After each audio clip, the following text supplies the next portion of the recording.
अस्सलामु अलैकुम वरहमतुल्लाह। स्क्रीन पर आपको एक तस्वीर नज़र आ रही है जिसमें एक साहिब होते हैं, ताबूत बना हुआ ताबूत है, वो कब्र में रख दिया गया है।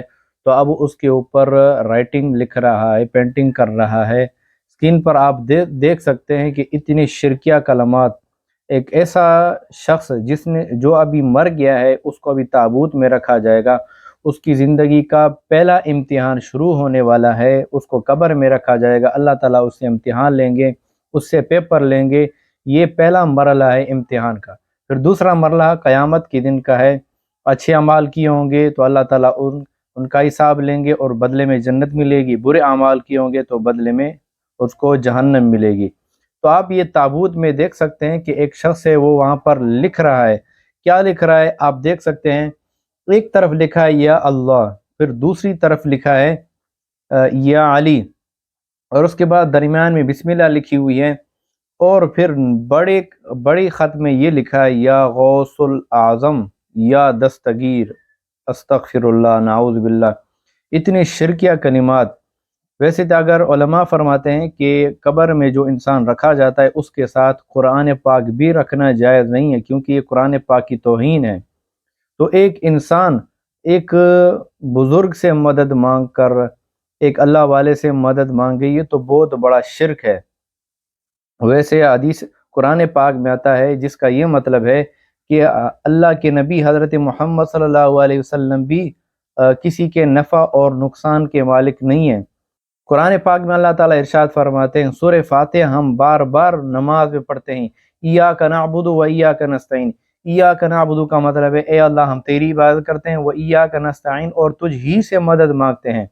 अब तुझ ही से मदद मांगते हैं, कभी हमने तर्जुमे पर गौर नहीं किया। कुरान पाक को हमने कभी पढ़ा नहीं, तर्जुमे के साथ पढ़ा नहीं, किसी आलिम के साथ मुफ्ती के पास कभी गए नहीं कि मौलवी साहब, कारी साहब हम कुरान पढ़ते हैं लेकिन हमें तर्जुमा नहीं आता। कभी तौफीक नहीं मिली कुरान पढ़ने का, तर्जुमा पढ़ने का। बार बार हम कुरान में अल्लाह ताला से याहिद करते हैं, वादा करते हैं, ए अल्लाह हम तेरी बात करते हैं और तुझ ही से मदद मांगते हैं। जब हमने ये कहा लेकिन हम फिर भी अमल नहीं करते, और या गौसुल आज़म पीरों से मदद मांगना और इसी तरह बुज़ुर्गों से मदद मांगना, ये बहुत बड़ा शिरक है, चाहे जाए कोई मरते वक़्त अपने ताबूत के ऊपर लिखे। या गौसुल आज़म से मुराद इनके यहाँ ये शाह अब्दुल कादिर जैलानी रहमतुल्लाह अलैह, वो तो बहुत बड़े बुज़ुर्ग थे, अल्लाह वाले थे, पीर थे, उनका तो कोई कसूर नहीं, वो तो अल्लाह के यहाँ चले गए हैं। वो आगे जाने, उनका काम जाने और अल्लाह ताला जाने उनके साथ क्या मामला हुआ है, उसका हमें कोई इल्म नहीं है।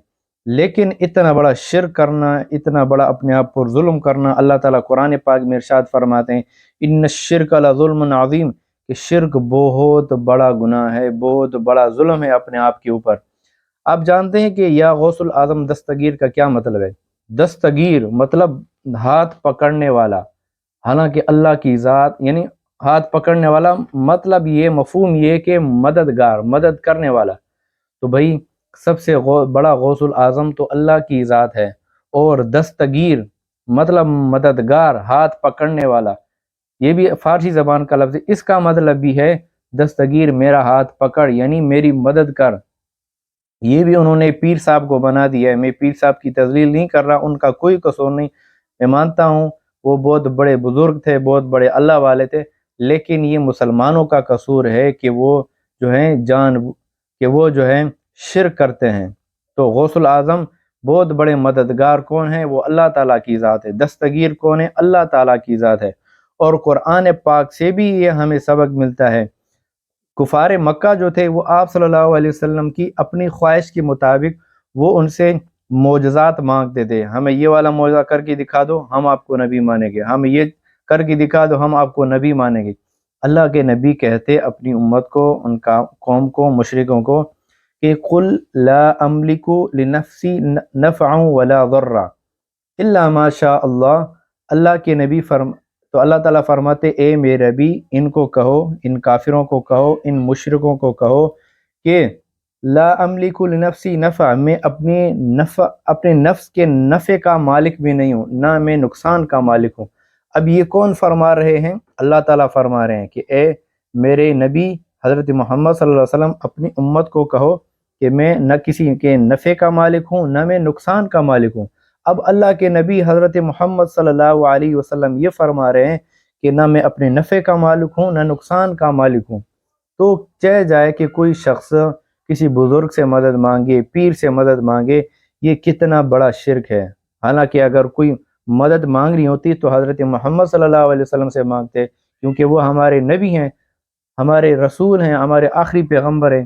جب اللہ تعالیٰ نے بتا دیا ہمیں قرآن میں دکھا کے پڑھا کے کہ نبی جو ہیں وہ بھی نہ نقصان کا مالک ہے نہ نفع کا مالک ہے، تو میرے بھائی اس شرک سے باز آ جاؤ۔ یہ بہت بڑا شرک ہے، یہ بہت بڑا گناہ ہے۔ اللہ تعالیٰ تمام گناہ معاف کر دے گا۔ آپ کی نماز معاف کرنے پر قادر، روزے آپ نے نہیں رکھے، اللہ تعالیٰ معاف کرنے پر قادر ہے۔ آپ نے زکوٰۃ ادا نہیں کی، اللہ تعالیٰ معاف کرنے پر قادر ہے۔ لیکن اگر آپ نے شرک کیا تو اللہ تعالیٰ فرماتے ہیں ان اللہ لا یغفر ان یشرک بہ ویغفر ما دون ذلک لمن یشاء، میں شرک کے گناہ کو معاف نہیں کروں گا، میں تمام باقی سارے گناہ معاف کرنے پر قادر ہوں۔ تو میرے بھائی شرک بہت بڑا گناہ ہے۔